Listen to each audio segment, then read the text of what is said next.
আমার ড্রাইভার দুজনই হিন্দু। আমার বাড়িতে যে কেয়ারটেকার আছে সেও হিন্দু। মহান স্পিকার, আমার একমাত্র পুত্রবধূ সেও হিন্দু, সে হচ্ছে গাঙ্গুলি, কলকাতায় মেয়ে। এবং হিন্দুও রীতিনীতি অনুসারে আমার ছেলে যখন ক্যালকাটা লেখাপড়া করে তার বিয়ে হয়েছে, আমি আপত্তি করিনি, তারা কার্ড ছাপিয়ে বিয়েছে। আমি তো জোর করে কোনো হিন্দি মেয়েকে আমার ছেলে বিয়ে করে নাই। কাজেই আমার বিরুদ্ধে অপপ্রচার কেন মাননীয় স্পিকার? আজকে আমার ছেলে শালার বিয়ে হচ্ছে, আমার ছেলে বর্তমানে কলকাতায়, সে অনুষ্ঠানে, পারিবারিক অনুষ্ঠানে অংশগ্রহণ করছে। আমার বিয়ে আসতেছে, যাচ্ছে, সে হিন্দু, আমি মুসলমান।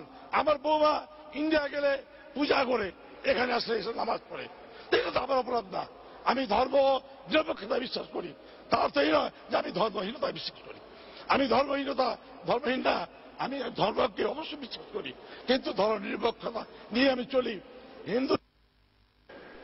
1 মিনিট মাননীয় সদস্য, আপনার সময় শেষ হয়েছে। 1 মিনিটে